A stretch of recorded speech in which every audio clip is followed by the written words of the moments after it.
ओम नमो ज्ञानेश्वरा करुणा करा दयाळा तुमचा अनुग्रह लादलो पावन झालो चराचरी मी कळा कसरी काहीच नेने बोलतो वचनाती भाविका एका जनार्दनी तुमचा दास त्याची आस पुरवावी जयांचे केली स्मरण होय सकळ विद्येचे अधिकरण हे जीवन दुसरी चरण श्री गुरूंचे ते नमस्कार आता मस्तक हे पायावरी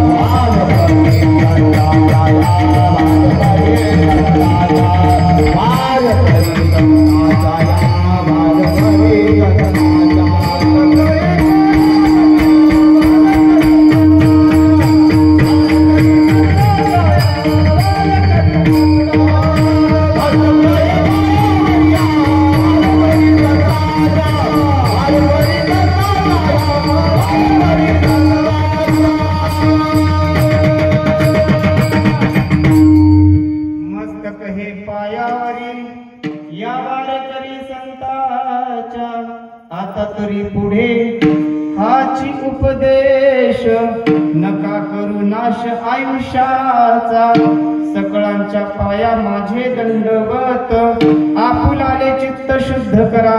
प्रस्तुत प्राप्त कीर्तन सेवेसाठी निवडलेला अभंग श्री संत जगन्वंदनीय देहूचे थोर साधू श्री संत तुकोबारा यांचा 4 चरणांचा अभंग आहे, जो की सर्वांच्या पाठातला परिचयातला आहे। या अभंगाद्वारे श्री संत तुकोबारा आपल्या जड जीवांना उपदेश करतात की आपल्या आयुष्याचं सार्थक कशामध्ये आहे। विठ्ठल तिसऱ्या दिवसाची सेवा ही माझ्या वाटेला आली। सगळ्या घराचा कुळाचा उद्धार होते महाराज, काय हरकत नाही। घरचं एक माणूस जरी आलं तरी सगळ्याचं पोट भरल्याशिवाय राहत नाही महाराज। त्याच्यामुळं कोणीतरी एकचा घरचा सदस्य तसं तर गावातल्या सगळ्यांनीच सत्संगामध्ये यायला पाहिजे। पण लय अडचणी असतात आपल्या माणसाला, खूप अनंत काळापासून अडचणी आहेत आणि आतापर्यंत सरल्या नाहीत आणि इथून पुढे पण अशाच अडचणी वाढत आहेत। त्याच्यामुळे हे संसाराच्या प्रपंचाच्या अडचणी कायम स्वरूपी आहेत। त्याच्यामुळे त्याच्यात गुंतवण्यापेक्षा कुठंतरी सत्संगामध्ये येऊन बसलं तर आपल्या आयुष्याचं सार्थक झाल्याशिवाय राहत नाही मला विठाला।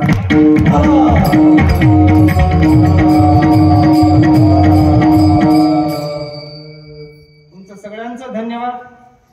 कारण काही जणांना वाटतं आता लाडक्या बहिणीचे पैसे पडाले नाहीत, बऱ्याच जणांचे प्रश्न आहेत। पण रुसून जाऊ नका, ते पैसा आहे, इथं सुख आहे। पैशापाशी सुख कधीच नांदत नाही। पैशाचा जेवढं माग लागतात तेवढा पैसा तिकडे नेणार नाही महाराज। म्हणून सुखाच्या मागे पळायचं नाही, फक्त देवाच्या परमार्थात पळा, नक्की तुमच्या दारात सुख आल्याशिवाय राहत नाही महाराज विठाला।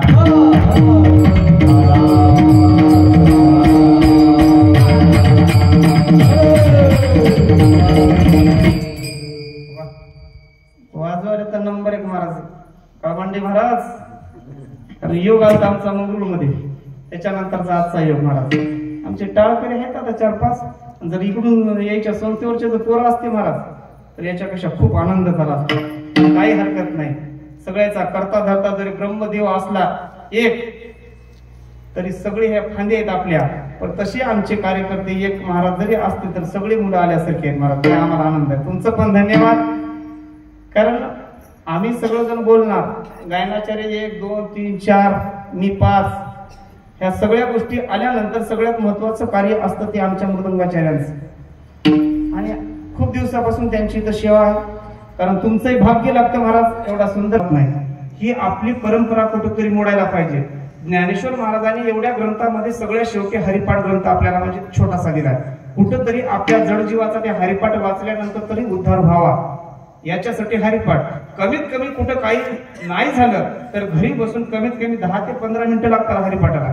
पहिल्यांदा अर्धा तास लागेल, पण नंतर जर विचार केला 10 मिनिटांमध्ये हरिपाठ पूर्ण होतो, आरती सगळं। आणि एकदा वाचायला झालं तरी आपलं जेवढं पुण्य इथं भेटतं तिथं हरिपाठ दररोज नित्यनेमानं जरी केला तरी आयुष्यामधलं आपल्याला पुण्य भेटल्याशिवाय राहत नाही महाराज विठाला.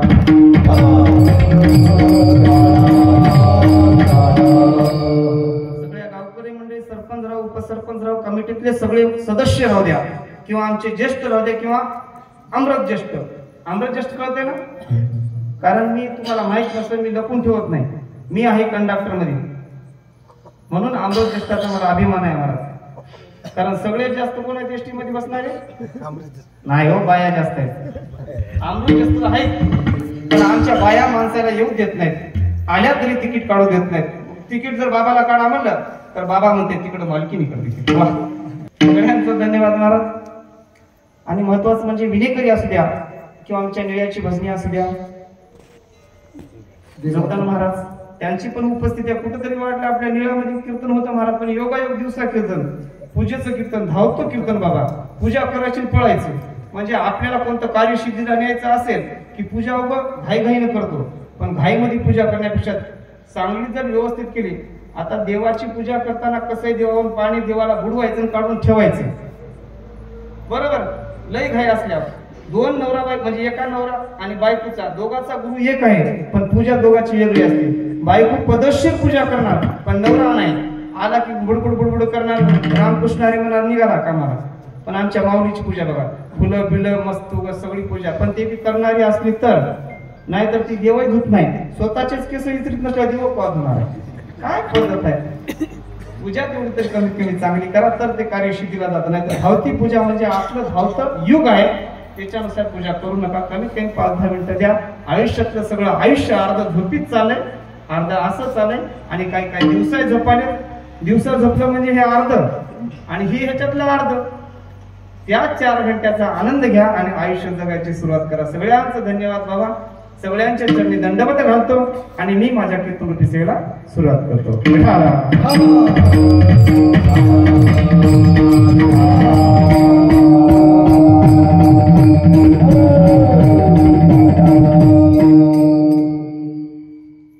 आजचा अभंग म्हणजे तुकोबारायांचा महाराज.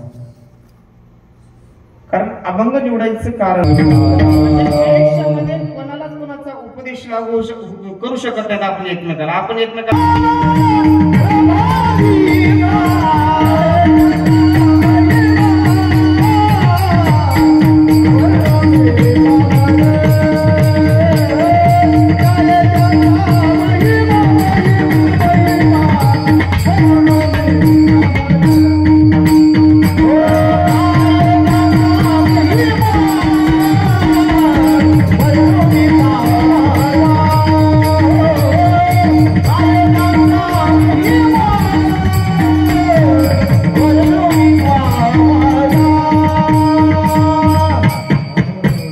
ब्रह्मादिका म्हणजे त्यांचा कितीही महिमा आपण म्हणजे सांगायला गेलो तरी कमीच आहे. तुम्ही संत माय बाप कृपावंत कायमी पतित कीर्तिवान, त्यांची कितीही कीर्ती आपण मुखानं गायला गेलो तर ती कमीच आहे. तुकोबारायांचा जर विचार केला, ज्यावेळेस तुकोबाराय अभंगाची रचना करायला गेले, प्रत्येक चांगल्या कार्यामध्ये अडथळे आणणारे असतात महाराज.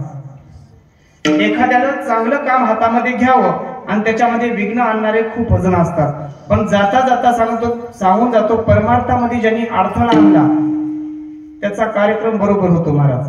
कुठे एखाद्याचा अडथळा आणला ठीक आहे, नारद स्वामीची गादी आहे, पण नारद स्वामीच्या परमार्थामध्ये विक्षेप येत होता फक्त आईचा.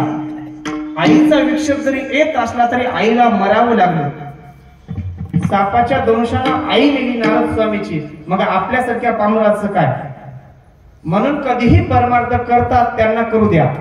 त्यांच्यामध्ये विघ्न आणायचा कार्यक्रम केला की आपला कार्यक्रम होणार. आपल्याच्यानं नका होऊ द्या, काही हरकत नाही, पण जे करतोय परमार्थ त्यांना तर नीट सरळ मार्गाने करू द्यायला पाहिजे. विठाला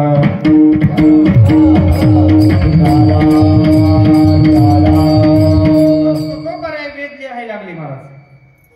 तुका सहज बोले वाणी तेथे वेदांत वाहे पाणी, म्हणजे तुकोबाराय सहज बोलावं आणि वेद व्हायचे, अभंग गाथा लिहायचे. पण विरोध करणारे भरपूर होते. जे शास्त्रामध्ये वेदामध्ये पारंगत असणारे रामेश्वर भट्ट तुकोबारायला अडथळा निर्माण करू लागली. तुकोबारायला बोलवलं गेलं. काय म्हणले तुकोबाराय, तुम्ही वेद लिहिताय हे शास्त्राला मान्य नाही. तुकोबाराय काही बोलले नाही, शांत बसून राहिले. पण सकळ अशी येते आहे अधिकार. या तत्वाच्या आधारावर इथं सगळ्यांना अधिकार आहे की आपलं स्वतंत्र आपलं मन मांडायला पाहिजे. त्यावेळेस तुकोबारायला म्हणले जेवढे अभंग लिहिले तेवढे पाण्यामध्ये बुडवून टाका. रामेश्वर भट्टांनी सांगितलं. अधिकार बघा किती मोठा असतो.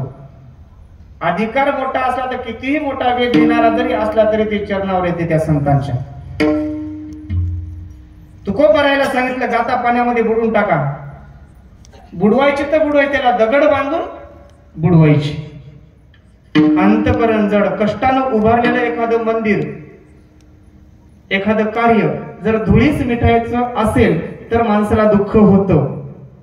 पण एखाद्या वेळेस माणसाची कीर्ती महान व्हायची असेल, एखाद्या कीर्तीमध्ये माणसाचं नाव मोठं व्हायचं असेल किंवा त्यांची कीर्ती समजायची लोकांना असेल तर कुठेतरी या गोष्टी घडतात. तद्वतेच्या आधारावर तुकोबारायांनी गाथा घेतली. सगळ्या भजनी मंडळाला सोबत घेतलं. इंद्रायणीमध्ये गाथा बुडवून टाकली. महाराज अनुष्ठानाला बसले. जसं इंद्रायणीच्या काठेकडे जातात तसं तुकोबारायांच्या डोळ्यामध्ये अश्रू आले. एखादं चांगलं कार्य मेहनतीनं केलं, अंतकरणातून केलं आणि ते जर नाश पावत असेल तर प्रत्येकाला आयुष्यामध्ये दुःख झाल्याशिवाय राहत नाही. महाराज विठाला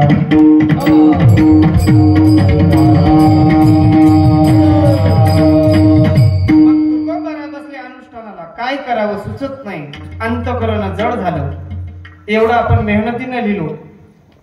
देवाला विनंत्या करू लागले, देवा कसं समजत नाही रे तुला. एवढं कष्टाने मी उभारलेली गाथा पाण्यात बुडवून टाकली.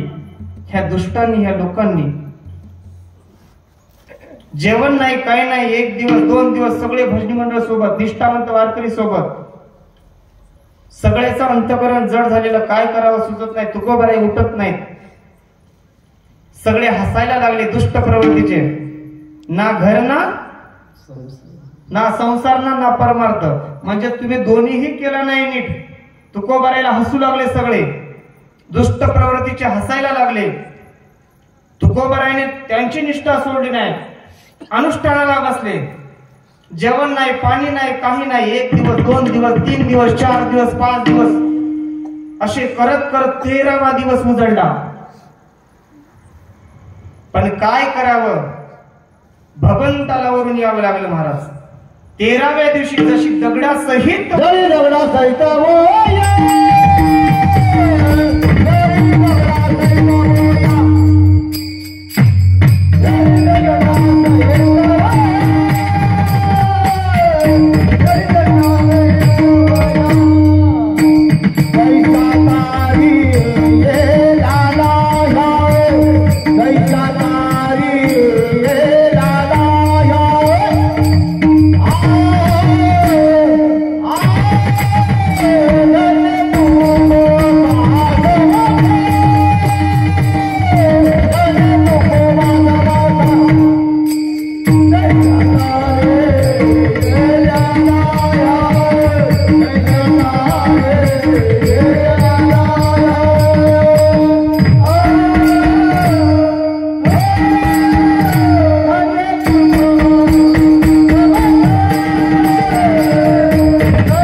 धन्य तुकोबा समर्थ महाराज 13व्या दिवशी जशा वह्यावर आल्या आनंदाचे अश्रू जास्त तुकोबारायच्या डोळ्यातून आले.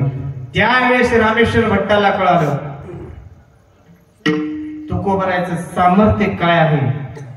त्यावेळेस रामेश्वर भक्त तुकोबरायाकडे आले आणि तुकोबरायाला शरणागती गेले. म्हणजे शेवटचं चरण आरतीच आहे तुकोबरायांच्या.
वेगळे नाही. देवते संत देवते संत, हरी ते संत संत ते हरी, ऐशे वेदचारी बोलतात. तुकिता तुले देशी ब्रह्म तुकाशे आली, म्हणून रामेश्वरी चरणी मस्तक ठेवले.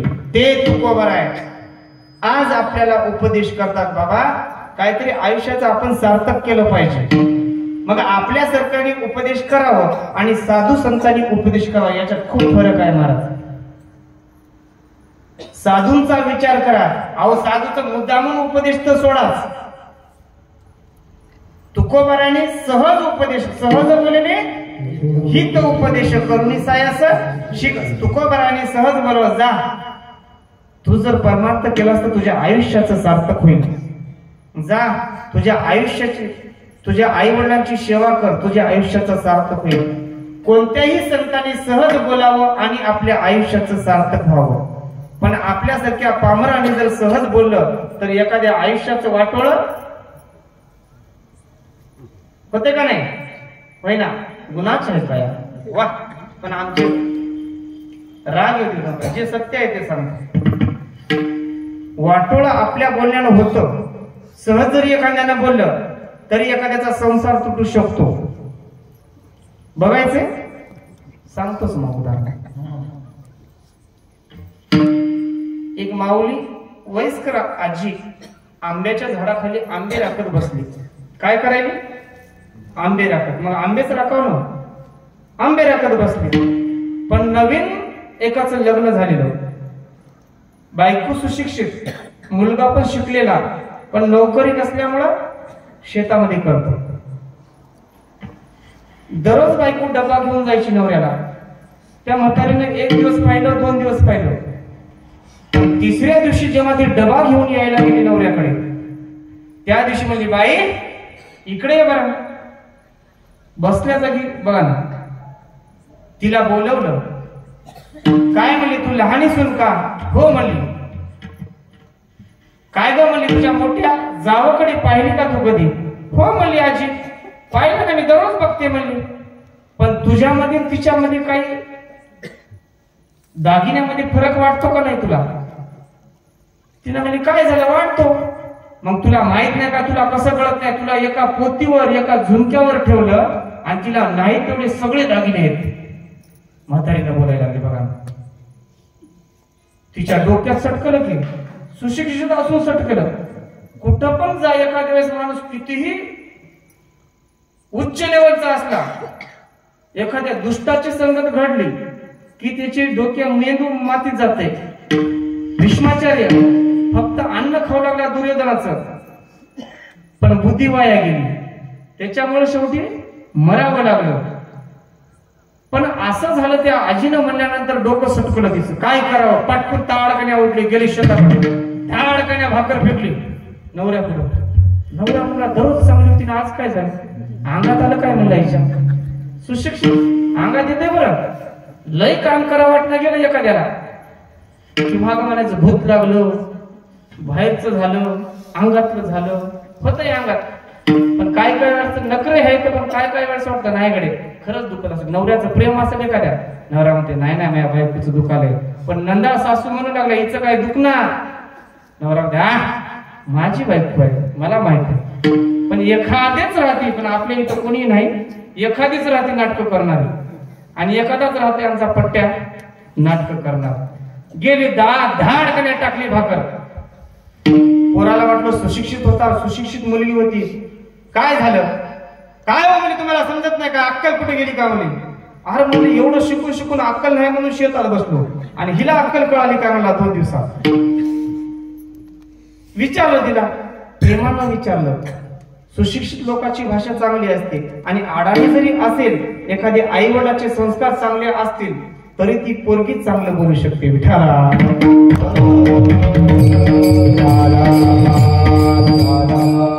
प्रश्न केला मुलाने, झालं काय? का म्हणजे तुम्ही एवढा भेदभाव करता म्हणली? पण झालं काय? मला संघ एवढे 2 उपपोती केल्या नाही म्हणली, झुमके केले, तर तुमच्या मोठ्या भाऊ म्हणजे भाऊजीच वहिनीला नको तेवढे संघ केले. त्याला वाईट वाटलं अंतःकरणात. तिला बाजूला बसवलं, बसले 2 जण, निवांत सांगलं. कधी आयुष्यामध्ये आपल्या पण एकमेकाची भांडणं झाले, शांत दिमाग ठेवून एका ठिकाणी व्यवस्थित बोला एकमेकाला. कोणी राहू द्या ते, मग नवरा बायको असो किंवा भाऊ बहीण राहो किंवा भाऊ भाऊ राहो, कोणीही घरचे राहू द्या. जर एखाद्याला क्रोधित झाला, पुढच्यानं राग केला म्हणून आपण करायचं नाही.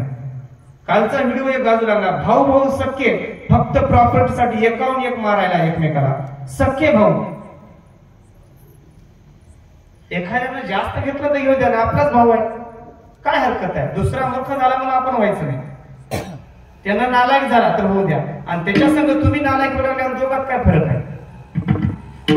काय झालं काय म्हणजे तुला? काय नाही म्हणले.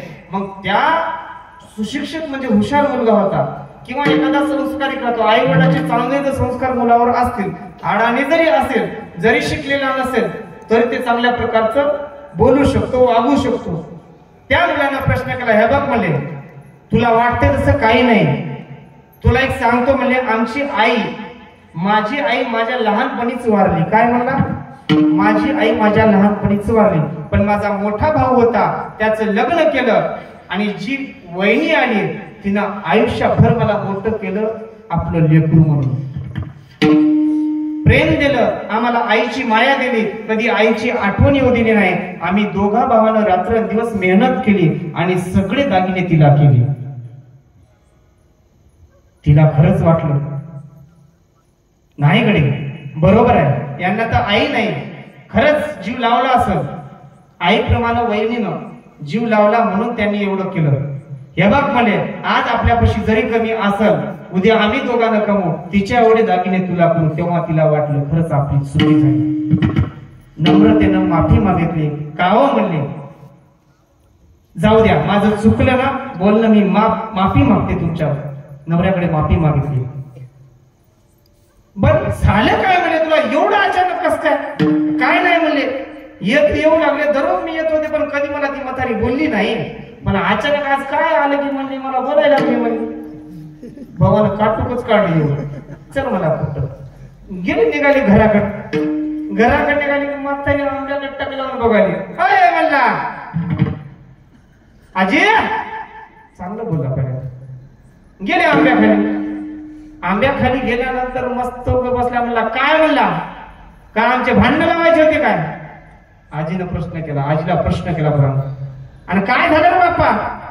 अरे दररोज चांगला डबा आणून देत होती, चांगलं बोलत होती, आज हिच्या अंगात तू घुसलीस. काय म्हणला? काय म्हणला? तू घुसलीस काय? आणि झालं काय? आमचा संसार मोडायला बसलीस काय म्हणला? अरे बाप्पा, तेव्हा तिच्या डोक्यात आलं.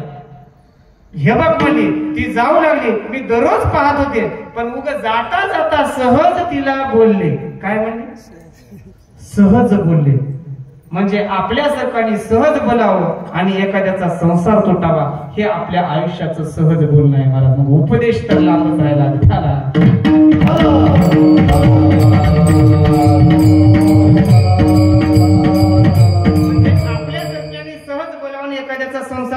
स्वभाव काही वेळ लागत नाही महाराज.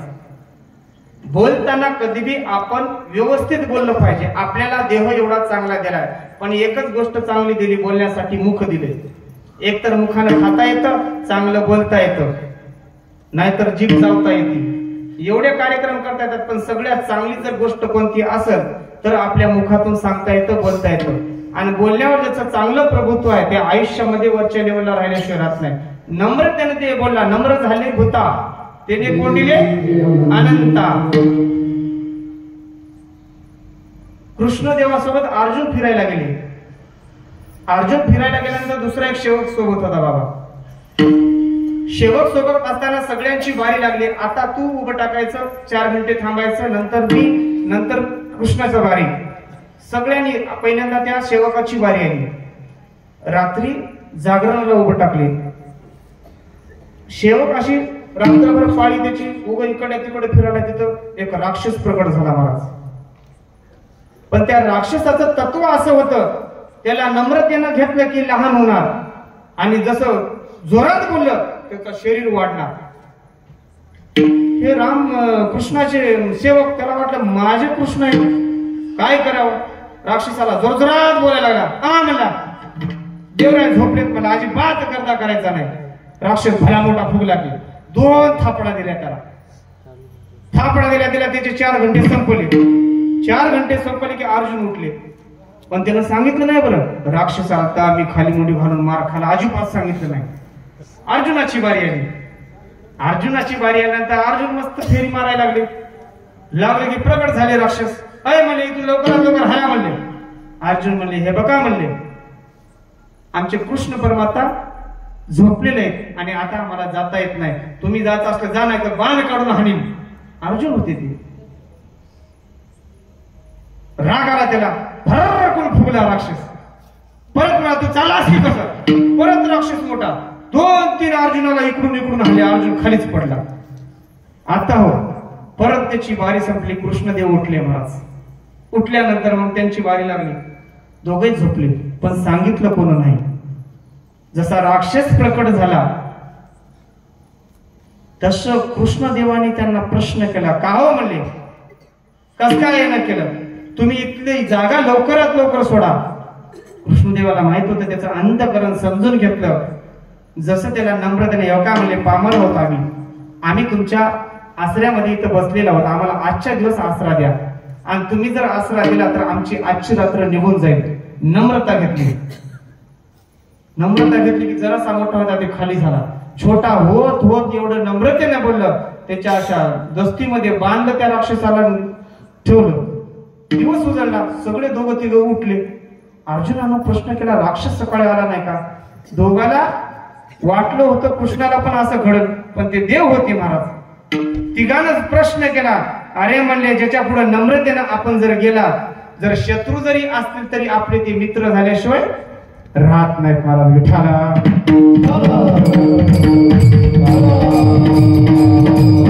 आयुष्यामध्ये आपण जर नम्रतेनं वागले तर प्रत्येक गोष्ट आपल्या आयुष्यातली सक्सेस होतात. महाफूल झाड जाती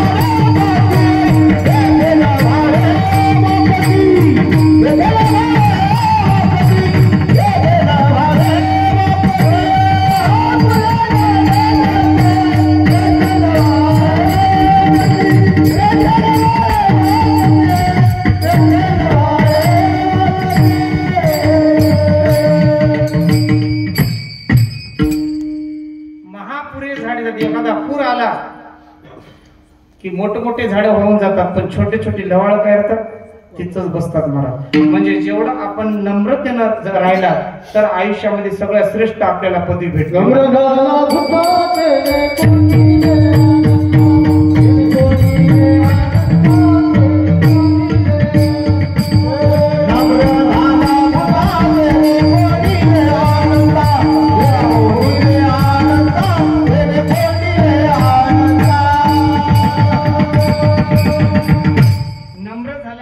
बोलताना नम्रतेनं कृष्णानं बोललं म्हणून दाबून ठेवलं महाराज. म्हणजे नम्र झाल्यामुळं तेवढा मोठा राक्षस पण खाल्ल्या लेवल आला.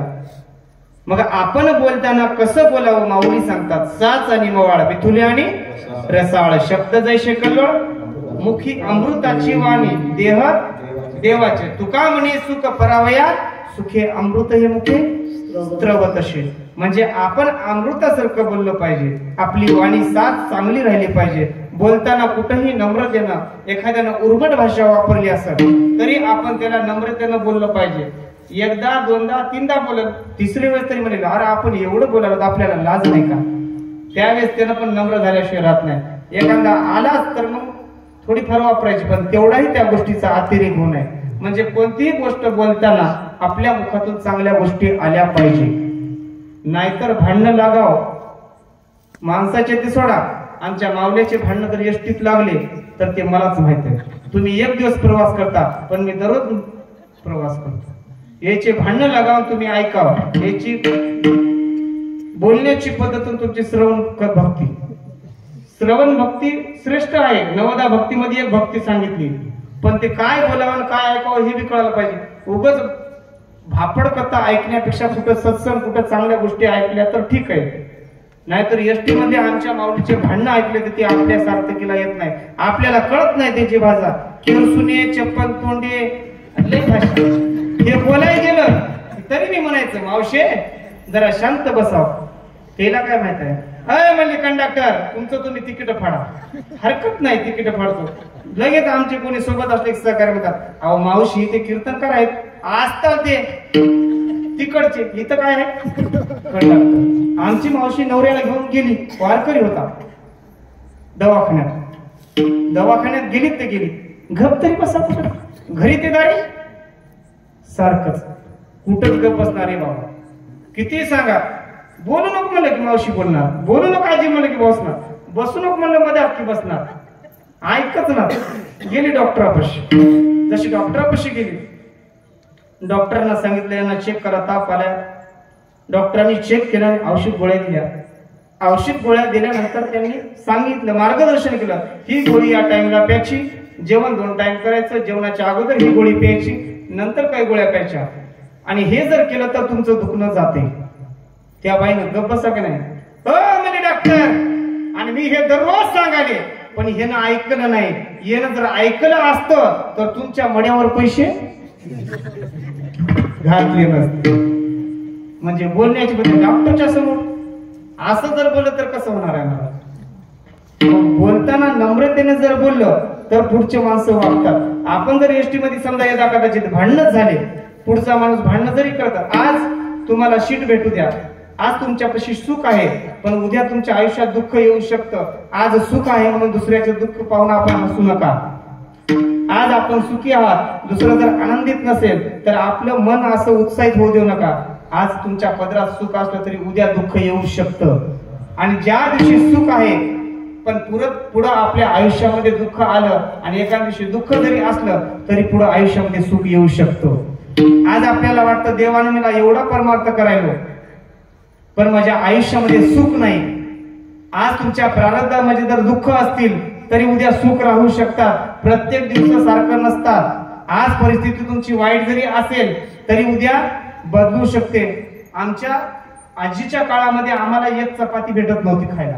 आपल्या कोणाला बी तुमचा विचार करा माझ्यापेक्षा जास्त तुम्हाला अनुभव असेल. चपाती भेटत नव्हती. काही चांगलं खायचं म्हणलं तर भेटत नसेल. भाऱ्या त्या ज्वारीच्या काळ्या भाकरी खात होती पहिलं. ते बी कधी भेटायची कधी नाही. दुपारी राहायची संध्याकाळी जेवायला ह्या गोष्टी होत्या. पण आता प्रत्येक गोष्टीला मर्यादा राहिली नाही. अन्न वस्त्र निवारा ह्या गोष्टी सगळ्याला भरपूर भेटायला महाराज. तरी आपलं मन समाधान अजिबात नाही.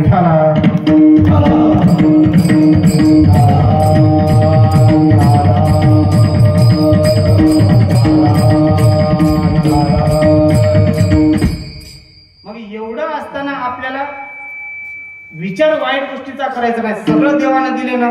पोटाला अन्न जर पोटभर भेटलं राहायला निवारा भेटला तर काय हरकत आहे. मग जेवढं जैशी स्थिती आहे तैशोपरी राहावी. मग कौतुक पाहत्या देवाचं.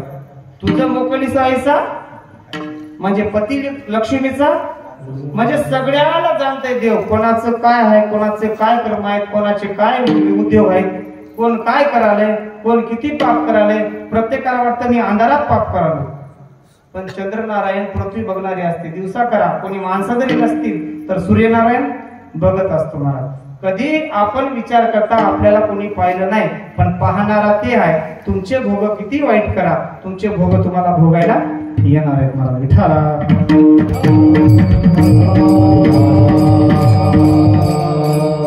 आपण एवढं वाईट वागतो महाराज. तुकोबाराने विचार केला, सांगतो तुम्हाशी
सांगतो तुम्हाशी विठ्ठला नाही तरी गेला जन्म या देहाला आल्यानंतर एवढंच सांगायला तरी ऐकत नाहीत महाराज. मग त्यावेळेस तुकोबारांची कठोर भाषा आहे महाराज. किती सांगतो तरी नाही ऐकत.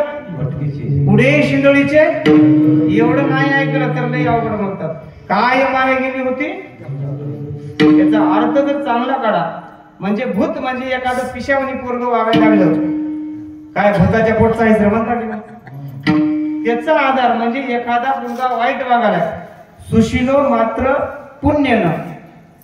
जर आईचं पुण्य फळाला आलं तर मुलं चांगले वागतात, बापाचं जर आलं तर चतुर मुलं होतात, आणि आईचा दोष लागला की उर्मट होतात.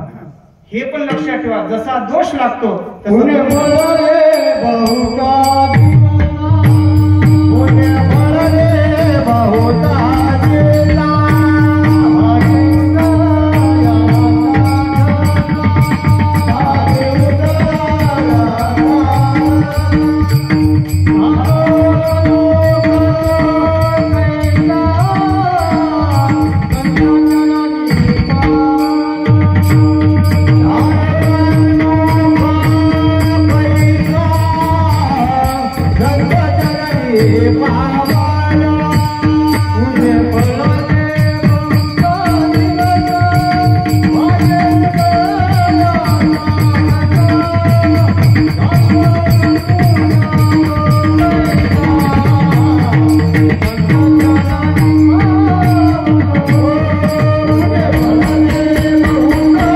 उजळतं महाराज.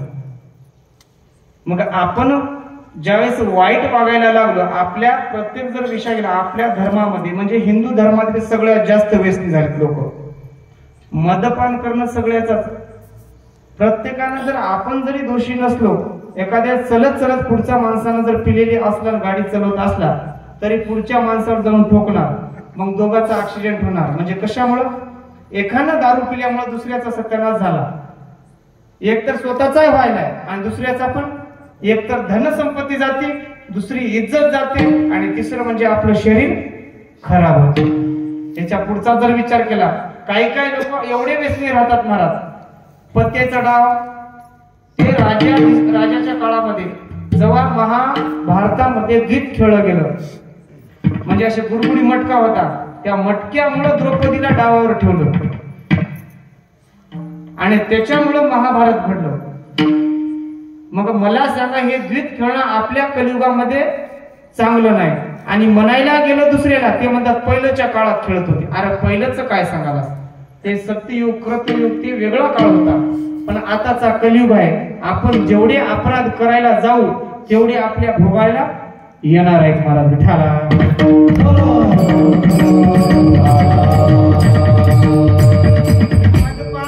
हे सगळे व्यसन सोडून दिले पाहिजे. आणि सगळ्यात महत्वाचं या काळामध्ये आपल्या स्त्रियांचा आदर आपण केला पाहिजे. सगळ्यात महत्वाचं. मग घरची बाई राहो किंवा दुसऱ्याची बाई राहो, यदा कदाचित एखादी आपल्या ओळखीची जरी नसेल तरी छत्रपती शिवरायाने शिकवलंय आपल्याला कोणत्याही आयुष्यामध्ये स्त्री आपली माते समान असली पाहिजे आणि तिचा आदर आपण केला पाहिजे. हे छत्रपती शिवरायांच्या साधं फक्त नाच गाम बघायला शिवराय गेल्यानंतर 2 थापडा देऊन राजमाताजी जाऊन त्याला सांगितलं, नाचणारा शिवराय करायचा नाही, आम्हाला स्त्रियांना वाचवणारा शिवराय करायचे. हे छत्रपती शिवराय होते. आजच्या काळामध्ये फक्त शिवरायांचं नाव घ्यायचं पण आचरणात काही आणायचं नाही.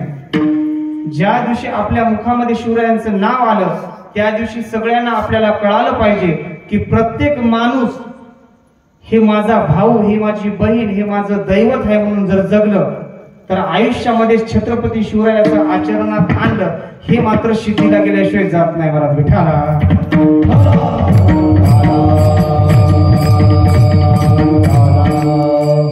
कोणत्याही समाज सुधारकाचं घेऊ द्या, राजमाता जिजाऊन नको तेवढं बोलले छत्रपती शिवरायांना.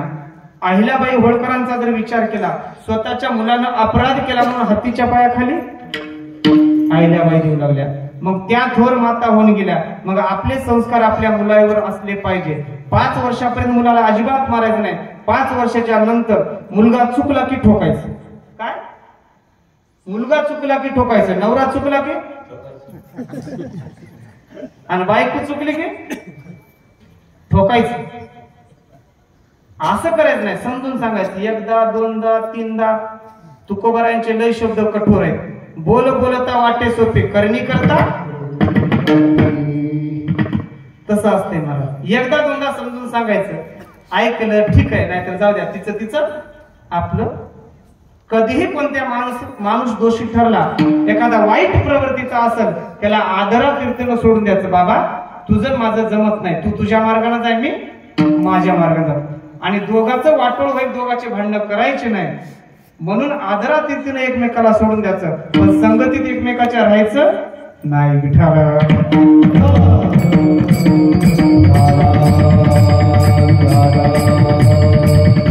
मग तुकोबारांनी एवढी कठोर भाषा वापरली. मग आपलं आयुष्य 100 वर्षाचं आहे. हे 100 वर्ष आपण कोणी 70 आहे, कोणी 50 आहे, कोणी 40 असेल, कोणी 80 पण असेल. मग जेवढं आपण मागं पाप केलं असेल, काही वाईट वागलो असतात, पण जेवढं आयुष्य उरलंय इथून पुढे जरी आपण आयुष्यामध्ये चांगलं वागलं.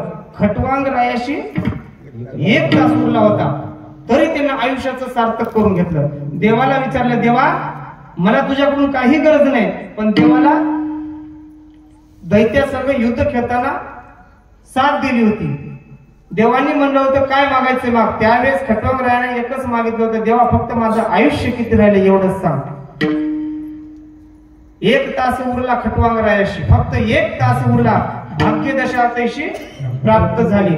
1 तासामध्ये आयुष्याचा उद्धार करून घेतला ते खटवांग राय होते.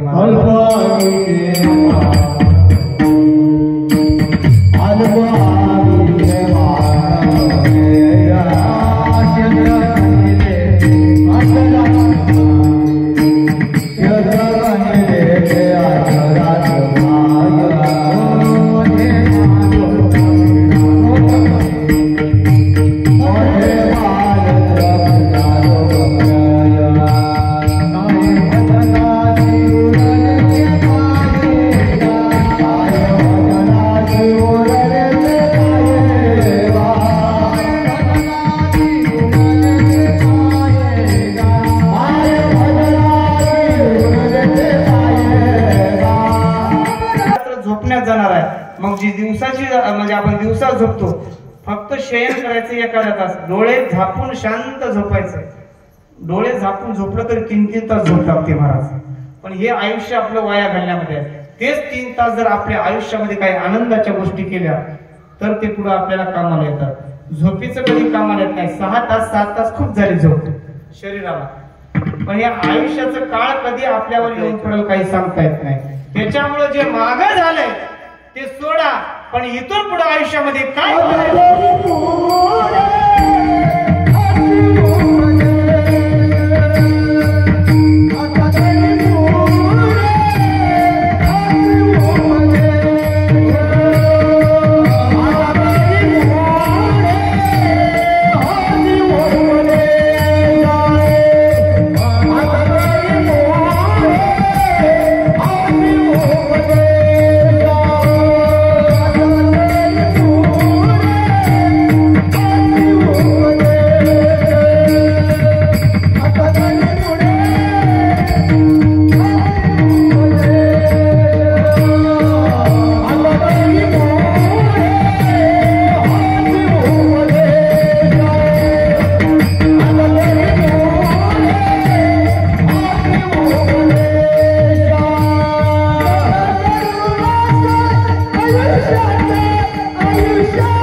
एक तरी दिवस तुमच्या पदरामध्ये चांगलं पडल्याशिवाय राहत नाही. तत्व आपल्या संस्कृतीचं आहे मला विठाला.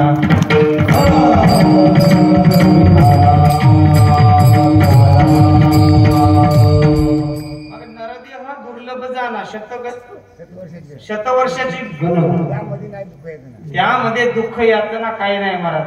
म्हणजे 100 वर्षाच्या आयुष्यामध्ये हे नरदेव आपल्याला बहुत जन्म आणते. जन्मलाशी नरा भरतखंडी नरदेव प्राप्ती ही तर भाग्याची संपत्ती आहे. आपल्याला जसा कावळा मिठीत चुकून सापडते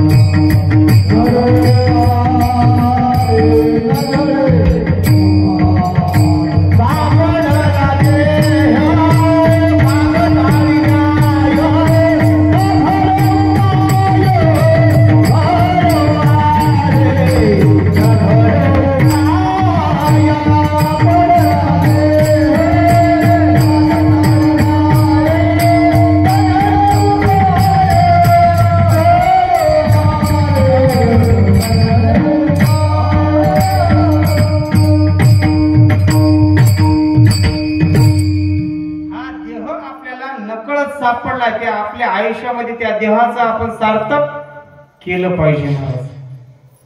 नाहीतर जन्माला आलो तसं मेलं तर काय अर्थ नाही.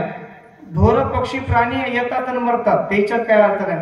पण तुका म्हणे एका मरण्याची उभारीला ध्वज तिन्ही लोकात ऐशी चराचरी कीर्ती ज्यांची कीर्ती काहीतरी आहे, ज्यांनी काहीतरी कर्तृत्व करून ठेवलंय त्यांचंच आज नाव आहे. मग कोणताही समाज सुधारक राहू द्या, त्यांनी काहीतरी समाजासाठी जडजीवांसाठी काहीतरी केलं म्हणून त्यांची आज या समाजामध्ये किंवा या जगामध्ये कीर्ती आहे. मला विठाला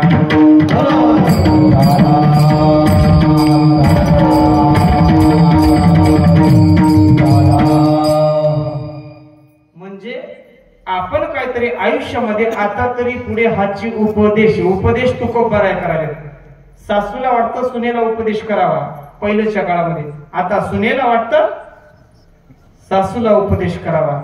पहिलं बाप उपदेश करत होता लेकाला, आज लेक उपदेश करायला बापाला. हे उलटा काळ झालाय महाराज.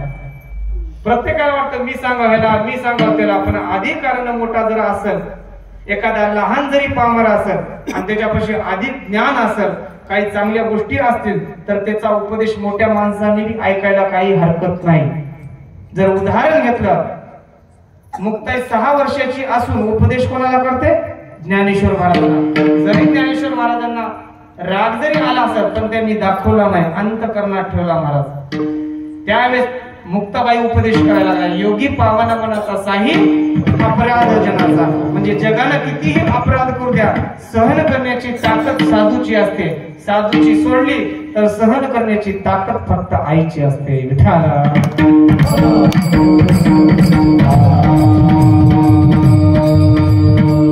एखादा मुलगा 10वीची परीक्षा आली म्हणून बाप खूप सांगतो त्याला अभ्यास कर, इतके दिवस तू काय केलास ते करू नको, पण इथून पुढे 10वीची परीक्षा आली, 10वीचा पेपर आहे तुझा, तू अभ्यास कर.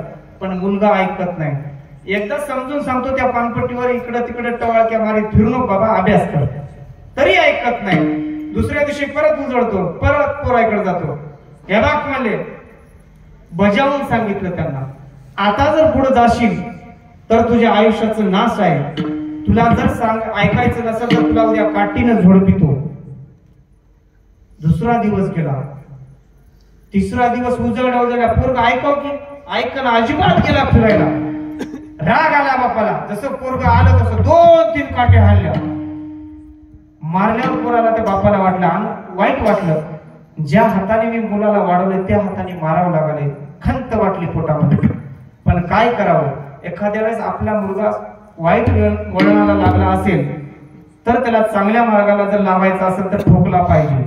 म्हणजे मारायचं हरकत नाही, आज मारलं तर त्याला दुःख होईल, पण जर उद्या आपण मारून नाही ठेवलं, म्हणजे मारलं नाही तर त्याचे वाईट परिणाम आपल्याला त्याला भोगावे लागतात. जेव्हा एखादी वाईट गोष्ट घडून गेली त्यावेळेस आपल्याला कळतं. त्याच दिवशी जर त्याला समजून सांगितलं असलं तर ही गोष्ट घडली नसती. म्हणजे वेळेत त्याला जर मार्गदर्शन केलं तर ते चांगल्या गोष्टी पुढे येतात. अन्यथा ते वाईट मार्गाला लागून जरी मायनं किंवा बापानं बापू असं जर गालावर हात फिरवायला गेलं तर त्याचं वाटोळ झाल्याशिवाय राहत नाही. पण तिथल्या तिथं 2 थापडा द्या. प्रत्येकाला वाटतं माझा मुलगा माझी मुलगी हरकत नाही, विश्वास राहू द्या, पण जर त्याचं वळण वाईट असेल तर त्याच ठिकाणी त्याला मार्गदर्शन करायला हे मात्र विसरू नका. विठाला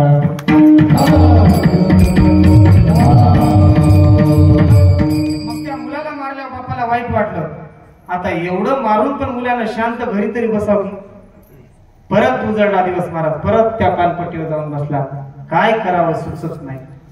मुलाला घरी बोलवलं, आईला समोर उभं केलं. या बाग म्हणले, तुला एवढं मारून अक्कल नाही, आता शेवटचं सांगतो बाबा, तुझ्या पाया पडतो.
सकळांच्या पायाला मी विनंती करतो, आता तरी तुमचं शुद्ध चित्त करा. इथून मागचं घाणीनं भरलेलं चित्त चांगलं करा. तुकोबराय सांगायला लागले. प्रपंचाचा विचार केला तर प्रपंचामध्ये सार म्हणजे तूप असतं. तद्वत तसं आपण जर हृदयाचा विचार केला, परमार्थामधले सार म्हणजे आपलं चित्त असतं. तुका म्हणे चित्त करावे निर्मळ, येऊनी गोपाळ राहे तेथे. मला सांगा, तुपामध्ये माशी पडली किंवा चहामध्ये पडली तर चहा पितो का आपण? अजिबात नाही. आणि तुपात पडल्यावर तुपातली माशी काढून काय करतो? तूप फेकून देतो? अजिबात नाही. जसं चहा फेकून दिला तसं तूप फेकून देता का? अजिबात नाही. आता जरी तुमचं अंतकरण गदळ असेल, सरळ सरळ भाषा जरी घाण असेल, त्याच्यामध्ये वाईट गोष्टी भरलेल्या असतील, तरी ते अंतकरण फेकून द्यायचं नाही. फक्त त्या अंतकरणाला शुद्ध करायचं.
चिंतन करून या मन एकविध किंवा करून या मन शुद्ध भावे. म्हणजे हित ते करावे देवाचे चिंतन. हित कशामध्ये आहे हे समजलं पाहिजे. आयुष्यामध्ये जन्माला आल्यानंतर सार गोष्टी काय आणि असार काय, चांगला मार्ग कोणता, वाईट मार्ग कोणता हे समजलं पाहिजे महाराज. हे प्रपंच म्हणजे जड आहे महाराज. प्रपंचाचा विचार केला तर आयुष्यामध्ये कोणापाशी जा, गरीबापाशी जा किंवा श्रीमंतापाशी जा, तरी तिथं दुःखच आहे. श्रीमंत माणसाला जर विचारलं का बाबा तुझ्या आयुष्यामध्ये दुःख आहे का, पण ते अंतकरणात धरून सांगत नसेल तुम्हाला दुःख नाही, कारण दुसऱ्याला सांगा गेलं तर आपली इज्जत खाली होईल, हे पण अंतकरण असतं काही जणांचं. पण त्याच्या अंतकरणात काही ना काही दुःख राहत. आणि गरीबापाशी जा, तुला काही दुःख आहे का, ते पण म्हणणार दुःखच आहे. मग दुःख आहे म्हणून प्रपंच कोणी सोडून दिला का? साधू संतांनी सांगितले प्रपंचात राहा पण परमार्थाला सोडू नका. मारुतराव महाराज सांगतात प्रपंचामध्ये दिसावं आणि परमार्थामध्ये असावं. म्हणजे गरजेपुरता प्रपंच करा. सगळं प्रेम आयुष्यामध्ये जर ठेवायचं असेल कशामध्ये, तर ते परमार्थामध्ये ठेवलं पाहिजे. त्याच्यामुळं सगळं सिद्धीला आपण पावल्याशिवाय राहत नाहीत महाराज. संपुष्ट हे हृदय पेटी करुणी पोटी. म्हणजे आपल्या हृदयामध्ये देवाला आणून ठेवायचं. जरी आपण नाही आणलं, अंतकरण शुद्ध करा. ज्या दिवशी देवाचं नामचिंतन आपल्या मुखामधून येईल, म्हणजे एकदा नामाची गोडी लागली, देवाचे द्वारी उभाक्षण भरी तरी एक वेळ अवधान दीजिए. जर एकदा देवाच्या द्वारात गेलं किंवा देवाचं नामचिंतन आपल्या मुखामध्ये येऊ लागलं की सगळ्या गोष्टी सिद्धीला जातात. जसं आपलं अंतकरण वाईट जरी असेल, जसं जसं नामचिंतन आपल्या अंतकरणात येईल, मनामध्ये देवाचे गोडवा निर्माण होईल, त्या दिवशी अंतकरण शुद्ध होतं. आणि एकदा अंतकरण शुद्ध झालं की मग देव आपल्या हृदयामध्ये येतं. आपण देवाची भक्ती सुरू केली, एक तरी दिवस आपल्याला देवानं जवळ करावं. आणि एकदा देवानं आपल्याला आयुष्यामध्ये जवळ केलं की मग सगळे सुख आपल्या आयुष्यामध्ये आल्याशिवाय राहत नाही. विठ्ठला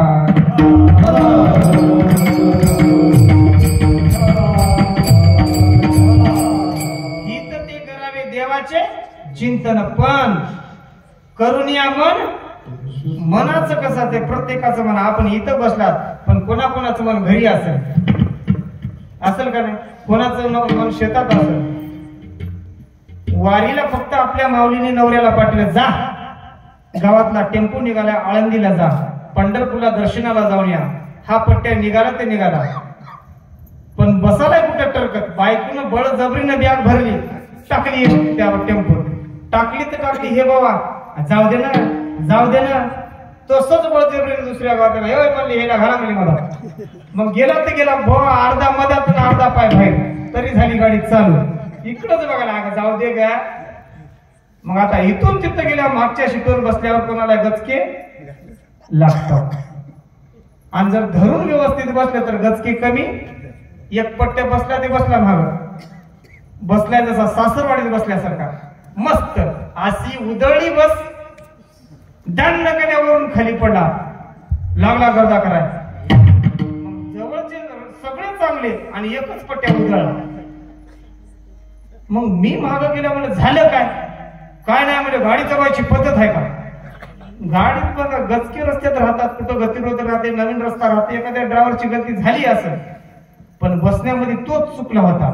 जसा सासरवाडीत आयटीत बसला होता तसा एसटीत आयटीत बसल्या म्हणून गचका लागला. दोष कोणाचा होता?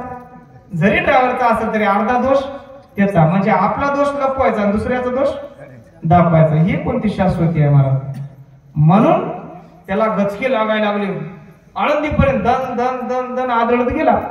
गेला ते गेला, तिथं सगळेजण गेले वारीला, दर्शनाला, स्नान केलं, गंगेचं दर्शनाला लागले. दर्शन करून यायला हे अप्पर घुरत बसला तिथं पाला, भा भा करीत घुराला. पण जेव्हा आल्यानंतर मला चला जेवायला, ताडकण्या उठला. बायको घरी चिंतन करायला लागली. बघा ना, आमचे मालक गेले असतील, आता गंगेला स्नान करत असतील, मालक कुठं पाला. हिचं चिंतन तिथलं चालू, आणि त्याचं चिंतन उठल्यावर दूध काढले का नाही की, मशीन चारा खाल्ला का नाही की, लागला तिथून.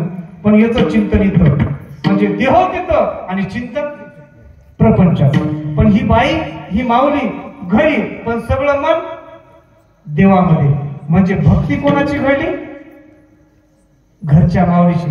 देहानं जरी इथं असेल तर अंतकरणातून तिथं, मनाने तिथं होती. म्हणून तिनं आपली सेवा चांगली करून घेतली. पण त्या माणसानं, त्या माऊलीनं तिथं गेल्यानंतर फक्त खाण्यामध्ये आणि घरचं चिंतन करण्यामध्ये घातल्यामुळं आयुष्यामध्ये त्याला कळालं नाही सार काय असार काय, म्हणजे चिंतन कशाचं करावं कशाचं नाही हे समजलं नसल्यामुळं आपले माणसं दुखी होतात. जर आपल्याला त्याच गोष्टी समजला, आपल्याला देह प्राप्त झालाय, सगळ्या गोष्टी आहेत आणि परमार्थ नसेल तर हा देह पूर्णत्वाला नाही. म्हणून सगळ्या गोष्टी असून ज्यानं परमार्थ केला ते माणूस पूर्णत्वाला गेल्याशिवाय राहत नाही. मला विठाला